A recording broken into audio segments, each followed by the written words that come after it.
और वो द्वारिकाधीश हो गए। राजा के रूप में, द्वारिकाधीश के रूप में वो प्रसिद्ध थे, लेकिन द्वारिका के सिंहासन पर वो बैठ नहीं सकते थे क्योंकि इनको श्राप लगा हुआ था। कृष्ण यदु के वंश के थे और यदुवंश को राजा ययाति ने श्राप दे दिया था यदु के वंश को कि तेरे वंश का कोई व्यक्ति गद्दी पर नहीं बैठ पाएगा, राजा बनकर के नहीं बैठ पाएगा। इसलिए जहां जावे इन यदुओं का राज्य था, वहां इनके वंशज राजा बनके गद्दी पर नहीं बैठते थे। द्वारिका में भी उग्रसेन को ही राजा बना करके गद्दी पर बैठाया था, लेकिन सारे जगत संसार समाज में श्री कृष्ण की प्रसिद्धि थी।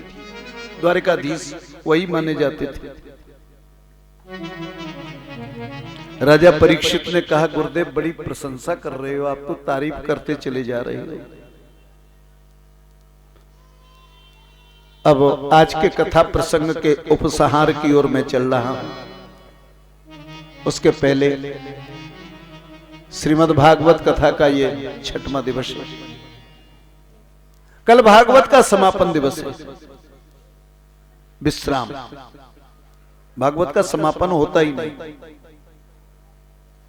यहां जो कथा हमने की है उसका विश्राम हम करेंगे, समापन तो होता नहीं है।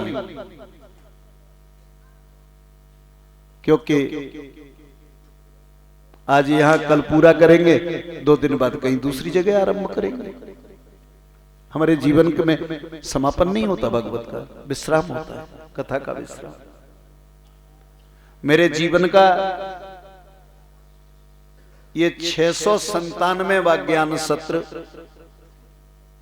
जो माननीय श्री एम.एल. शर्मा, मुरारीलाल जी शर्मा रौद आयोजित किया, इनके समूचे भाई सब मिलकर उत्साह के साथ इस कार्य को संपादित कर रही हैं।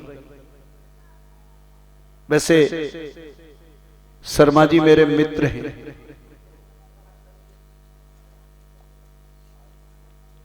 और ये उनकी महानता है कि मुझे इस कार्य के लिए चुना,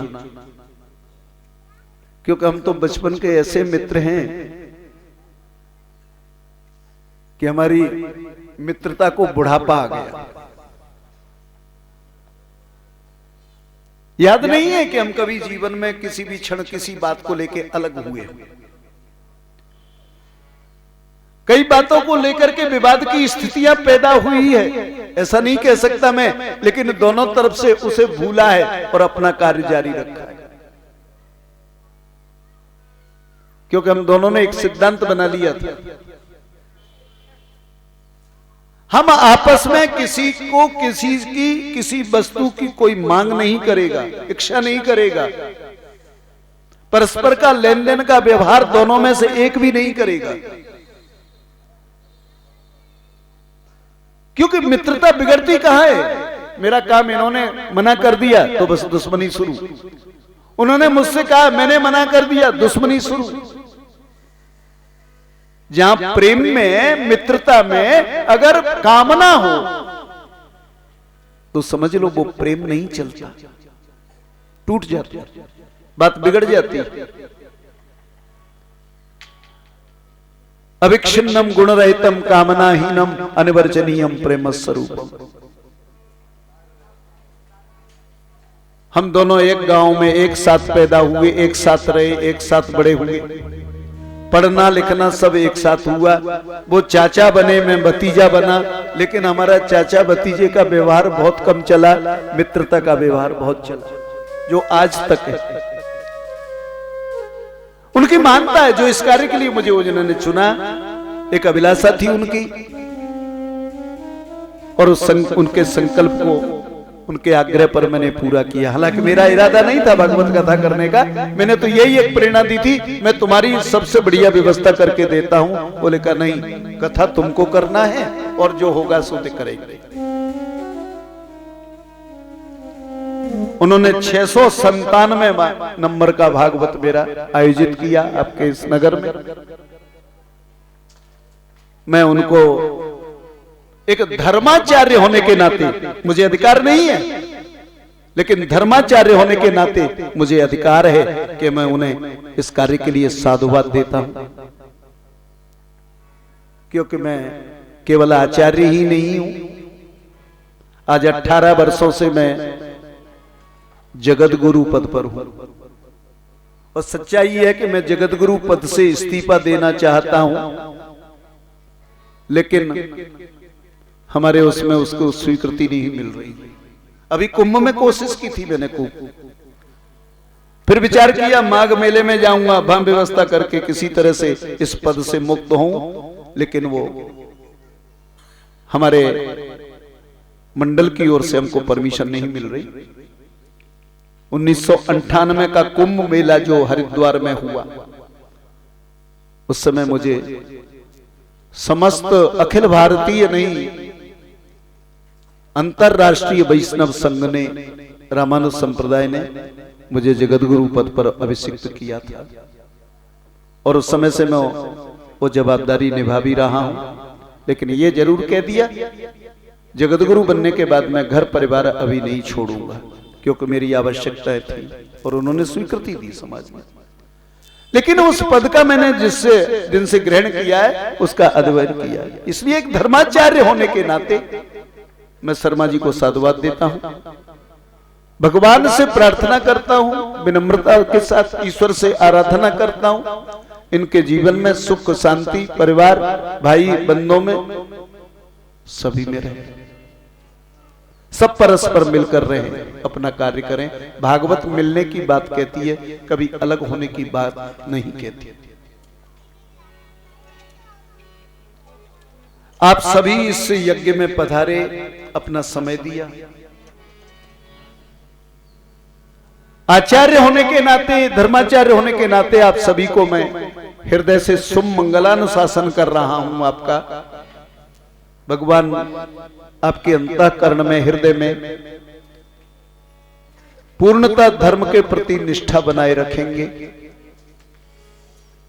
आप सबको मैं इस बात के लिए साधुवाद दे रहा हूं, अपना समय दिया और बड़े प्रेम पूर्वक से कार्यक्रम में आपने भाग लिया। मैं उन लोगों से भी विनम्रता के साथ क्षमा मांग रहा हूं कि हमने ध्वनि विस्तारक यंत्र, ये लाउड स्पीकर काफी लंबी दूर तक आपके नगर में लगा दिया है, लगाए ध्वनि विस्तारक यंत्रों से इस कथा की आवाज से जिन श्रीमानों को कष्ट हुआ है, तकलीफ हुई है, मैं विनम्रता के साथ शर्मा परिवार की ओर से उनसे भी क्षमा मांग रहा हूं। ये कार्यक्रम हमेशा नहीं होते। जब कभी हमारे पुण्य कर्म का अभ्युदय होता है,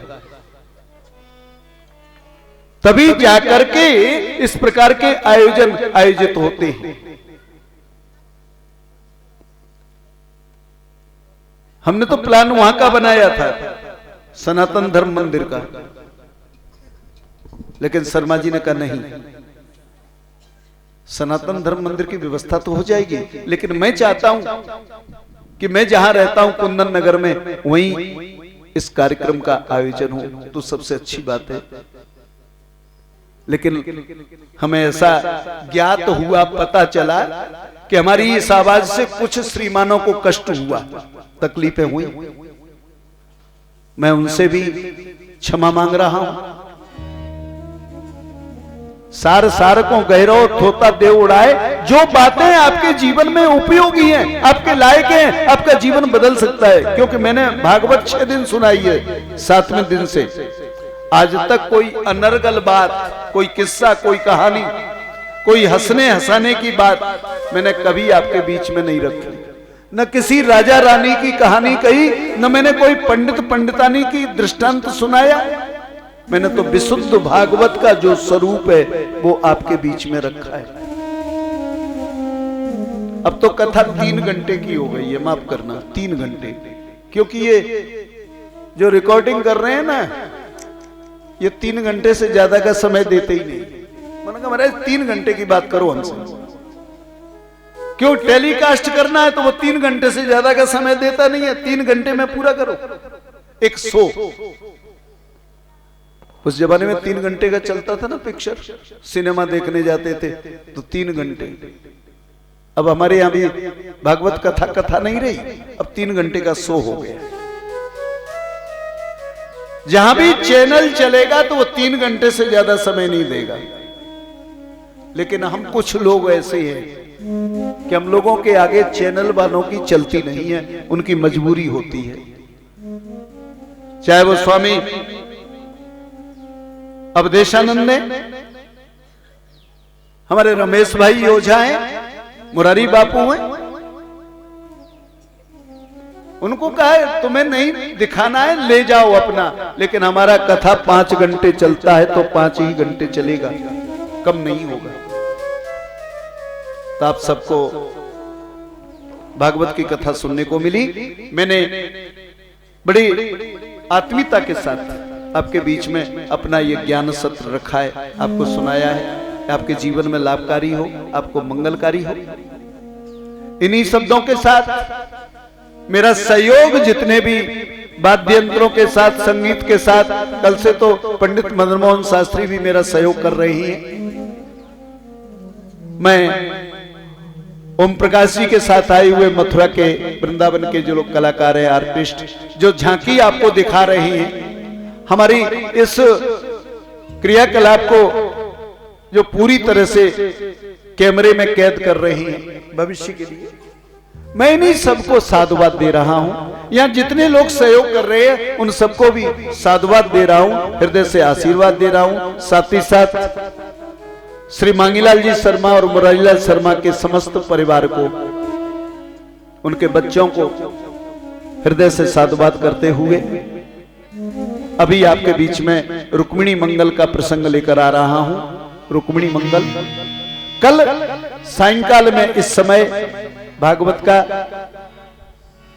विश्राम, उसके पहले मैंने आपको सबको ही अपने हृदय से साधुवाद कर दिया। किसी की कोई बात हो, शिकायत हो, कुछ भी कहना हो, कल का दिन आपके पास है, आप मुझे अपनी बात भेज सकते हो। इन्हीं शब्दों के साथ आइए हम आगे के प्रसंग में चलते हैं। राजा परीक्षित के सामने जब सुखदेव जी कृष्ण की प्रशंसा करते चले जा रहे थे, राजा परीक्षित ने कहा गुरुदेव इतनी लंबी चौड़ी प्रशंसा मत करो। यदि श्री कृष्ण इतने बलवान हैं, कृष्ण इतने महान हैं, तो फिर श्री कृष्ण ने अपना विवाह राक्षस विधि से क्यों किया? राक्षस विधि कौन सी होती है? राक्षस विधि उसको कहते हैं जो किसी की लड़की को जबरदस्ती अपहरण करके ले आओ और उसके साथ विवाह कर लो, वो विवाह राक्षस विवाह माना जाता है। सुखदेव जी ने कहा राजन तुम कैसे कह सकते हो? बोले मैंने तो सुना है रुक्मिणी का अपहरण करके लाए थे कृष्ण, कोई रुक्मिणी की सगाई संबंध नहीं हुए थे जो बारात लेकर के गए हो। सुखदेव जी ने कहा सुनो राजा, ये तुम्हारा भ्रम है। श्री सुकवाच, राजा परीक्षित ने स्पष्ट प्रश्न किया था। भगवान भीष्मक सुताम रुक्मिणीं रुचिरानना राक्षसेन विधानेन उपैमे इति श्रुतम। उत्तर दिया, राजा आसीत भीष्म को विदर्भाधिपतिर्महान तस्य पंचा भवन पुत्रा कन्यका च वरानना। कुंडनपुर ये विदर्भ प्रदेश की राजधानी था कृष्ण के समय में। महाराष्ट्र का नागपुर, और नागपुर से आप बंबई लाइन पकड़ोगे तो आएगा धामणगांव रेलवे, और धामणगांव रेलवे के पास में आज के समय में बहुत छोटा सा गांव है जिसको कहते हैं कुंडनपुर। एक जमाने में विदर्भ के राजाओं की राजधानी हुआ करता था। अब शेष अभी भी शेष मिलते। राजा भीष्मक के 5 बेटा, रुक्मग्रज, रुक्मरथ, रुक्मबाव, रुक्मकेश, रुक्ममाली। एक बेटी रुक्मिणी।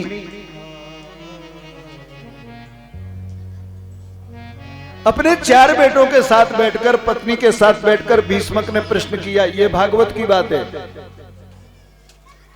इतिहास क्या कहता है मैं आपको पहले कह चुका हूं। राजा भीष्मक ने अपने बेटों से प्रश्न किया, तुम्हारी बहन बड़ी हो गई है, इसका विवाह। बोले वो आपकी जवाबदारी है। जब तक पिता है तो बेटी के विवाह की जवाबदारी पिता की होती है, हमारी नहीं। हम तो भाई हैं, आपका सहयोग करेंगे।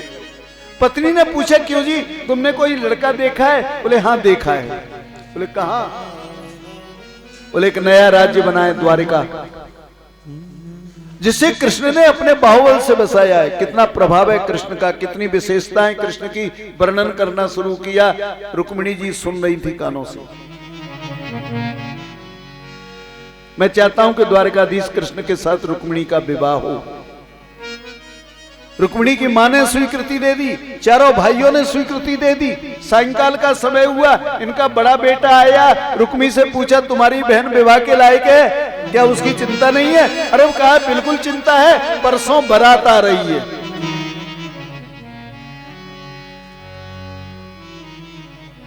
विचार में पड़ गए, हमको पता ही नहीं है कि हमारी बेटी का ब्याह हुआ है।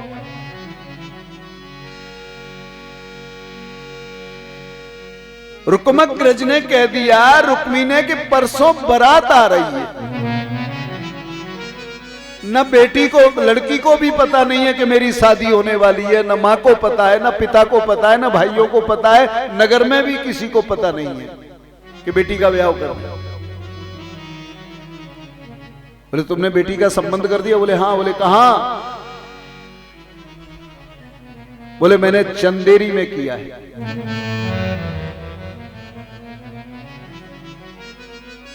चंदेरी,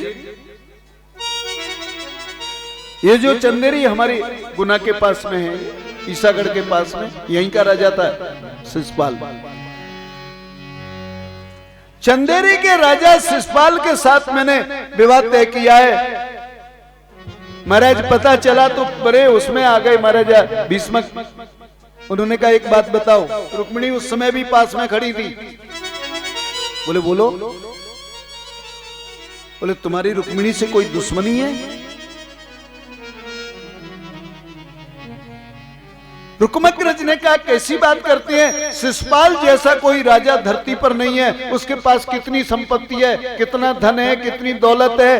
अरे तुम्हारी बेटी को कोई दुख नहीं होगा? उन्होंने कहा सच है तुम जो कहते हो, मुझे तो लगता है तुम्हारी दुश्मनी है। उसमें कितनी कमियां हैं मैं तुमको बताऊं? बोले क्या है? बोले नंबर 1 का जुआरी, नंबर 1 का शराबी, और नंबर 1 का अनर्गल अनैतिक संबंध रखने वाला। जानते हुए भी ऐसे लड़के के साथ तुम अपनी बहन का विवाह कर रहे हो, तुम्हारा जीवन नष्ट हो जाएगा, बहन का जीवन नष्ट हो जाएगा। लेकिन महाराज रुक्मिणी का किसी ने विरोध नहीं किया था, क्योंकि डर लग गया था भीष्मक को, अगर मैं इसका विरोध करूंगा ये मुझे बंदी गृह में बंद कर देगा। क्यों कर देगा? क्योंकि इसका सहयोग करने के लिए जरासंध धरती का सम्राट इसके साथ है। विरोध नहीं किया। वो तो ब्याह की तैयारियां थी उसकी, पूरी कार्य कर रहा था, बारात आ चुकी थी। रुक्मिणी जी घबराई, मेरे सामने 2 वर है, किसे चुनूं? एक है द्वारकाधीश कृष्ण और दूसरा है शिशुपाल।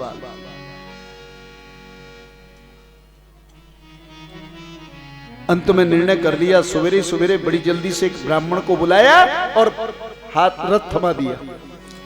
ऐसे पति को क्या भरूं जो जीवे और मर जाए, बरबरी हो तो कृष्ण को मेरो चूड़ो मर है जा। एक निश्चय कर लिया। ब्राह्मण को प्रार्थना करते हुए कि आप जल्दी से रथ लेके चले जाओ। ब्राह्मण सुबह निकला, शाम को तो विदर्भ में पहुंच गया, द्वारिका में। पत्रिका भगवान कृष्ण के बलराम के हाथों में सौंप दी। बलराम जी ने पत्रिका को देखा, ऊपर से उसको देख लिया था, भीतर खोल के नहीं देखा, जिसके कोने पर लिखा था विदर्भ राजकन्या। बलराम जी ने पत्रिका हाथ में दे दी कन्हैया के। अरे बोले दादा, मैं आज तक कोई कार्य देखता हूं, ये तो सब आप करते हो। बोले कहा भाई कोई राजकीय पत्र होता तो मैं जरूर देख लेता, लेकिन किसी राजकुमारी के पत्र को देखने का मुझे कोई अधिकार नहीं है। कन्हैया ने कहा दादा कैसी बात करते हो, आप वो बचपन भूलते नहीं हो, मैं किसी राजकुमारी को नहीं जानता। बोले कहा देखना ये पत्रिका विदर्भ राजकन्या। भगवान कृष्ण ने पत्रिका को खोला, क्या लिखा है रुक्मिणी जी? रुक्मिण्योवाच श्रुत्वा गुणान् भुवन सुंदर शृणुतां ते निर्विश्य कर्ण विवरै हरतोंगतापम्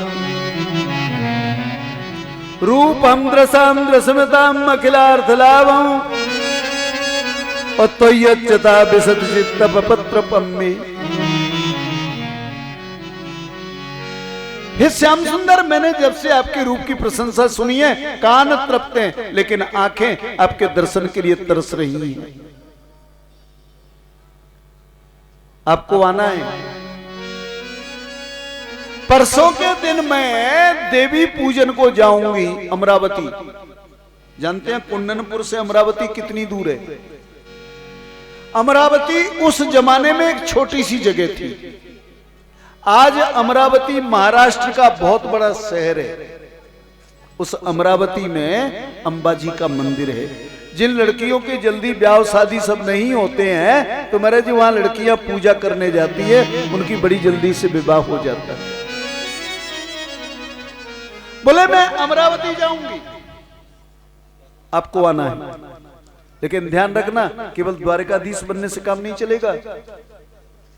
काले नरसिंह नरलोक मनोविरामम, आपको यहां नरसिंह बन के आना पड़ेगा। धरती के सम्राट जैसे लोग तुम्हारी प्रतीक्षा कर रहे हैं। यहां पर चेद देश के राजा की सेना का भी सामना तुम्हें करना पड़ सकता है, जरासंध की सेना का सामना करना पड़ता है, और बिंद अनविंद की सेना का भी सामना करना पड़ सकता है। इसलिए आपको काले नरसिंह बन के आना पड़ेगा, साधारण से काम नहीं चलेगा। बारात की तैयारियां हो गई थी, आ चुकी थी। कृष्ण ने पत्रिका पढ़ ली, रख दी। बलराम ने कहा क्या सोचा? बोले कुछ नहीं, मैं नहीं जाऊंगा, क्योंकि रुक्मिणी का विवाह हमारी बुआ के बेटे के साथ हो रहा है, इस पर विवाद होगा। बलराम ने कहा कृष्ण, मैं विवाह की बात नहीं कर रहा हूं,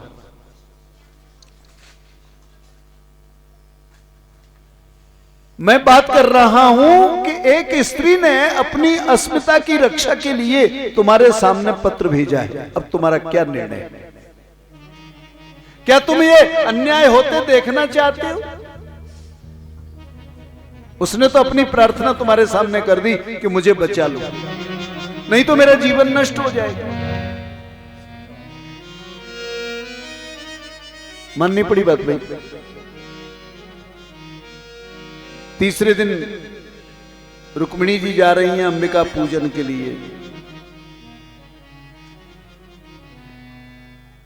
नजर पड़ी शिषपाल की, पूछा रुक्मी से कहां है? बोले हमारी कुलदेवी। कुलदेवी कहां पर है? बोले कहा अमरावती में। बोले अकेले जाएंगी? बोले कहा ये हमारा राज्य है, यहां किसी की हिम्मत नहीं है, ये हमारा राज्य। रुक्मिणी जी जा रही है पीछे से की पुरावो मंगल गावो हाजी पिया मोरे घरे आवेंगे हाजी पिया मोरे आवेंगे हाजी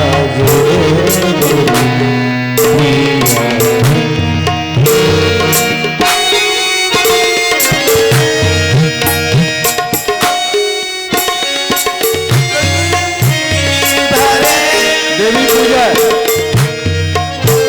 आज उतरेगी की सवारी आज उतरेगी की सवारी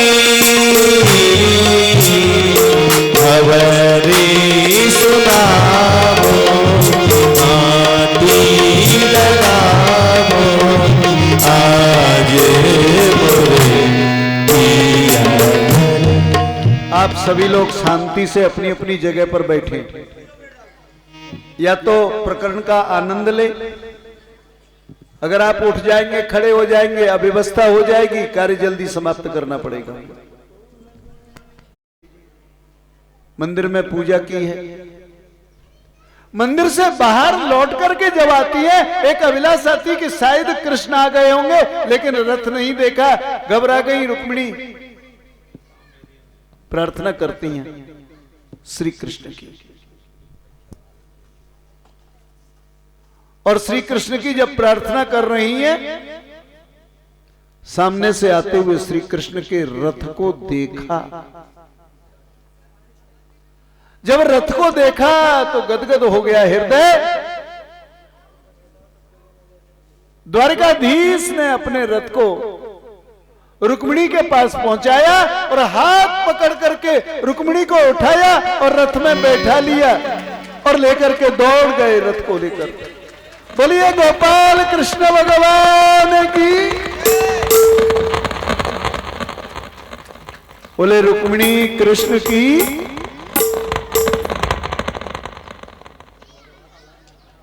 अब तो महाराज एक केवल 5 मिनट का, उसके बाद आपका प्रसंग शुरू हो जाएगा। मैं कथानक 5 मिनट उसे पूरा कर दूं। सामने बैठा हो,